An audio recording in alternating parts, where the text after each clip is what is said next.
Sin me je poklical in povedal, da je bil ustreljen in da misli, da bo umrl, tako pripoveduje pretresena mama enega od učencev. Številni starši so se dopoldne panično zbirali pred šolo in čakali na podatke o svojih otrocih. Odmevale so policijske in reševalne sirene. Območje so ves čas preletavali helikopterji, ki so preštevilne ranjene prevažali v bolnišnico. Posredovala je torej elitna specialna enota Kobra, ki je takole vdrla v šolo in iz nje evakuirala zaposlene in dijake. Več Ema Čepon.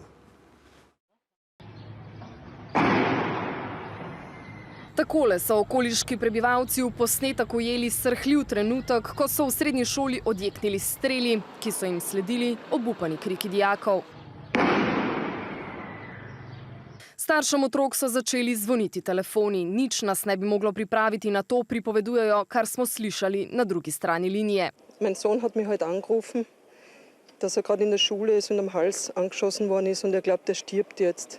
Ich habe jetzt erfahren, ich habe kein Zeitgefühl mehr, aber 2 Stunden später, dass noch lebt. Že v nekaj minutah po prvem klicu v sili so naselje preplavili policisti in do zob oboroženi pripadniki elitne specialne enote Kobra. Mesto so preletavali helikopterji, odmevale so sirene reševalnih vozil.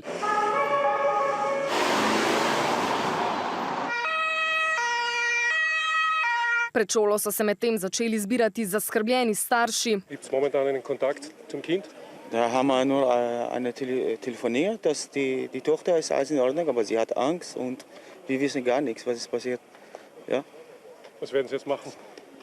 Ja, gar nichts, aber wir haben so viel Angst, dass unsere Tochter ist alles in Ordnung oder nicht. A med njimi so bili tudi takšni, ki ponovnega snidenja s svojimi otroki niso dočakali. Graške oblasti so potrdile, pod streli je na licu mesta padlo 9 ljudi. Pred dobro uro je boj za življenje v bolnišnici izgubil še 10. Zusätzlich 12 verletzte, zum Teil schwer verletzte Personen, Jugendliche. Strelec, gre za 21-letnega avstrijskega državljana, se je po brutalnem napadu zaklenil v šolsko stranišče in se ustrelil. Šolo, kjer je sejal smrt, je obiskoval tudi sam, so potrdili na policiji. Streljal naj bi celo v svoji matični učilnici. Orožje, šibrovko in pištolo naj bi po poročanju časopisa Kronen Zeitung pridobil pred kratkim, le nekaj dni pred napadom. Nach derzeitigem Kenntnisstand wurden bei der Tat 2 Schusswaffen verwendet, die am Tatort sichergestellt werden konnten. Diese Waffen werden nun kriminaltechnisch untersucht. Der mutmaßliche Täter dürfte die Waffen legal besessen haben.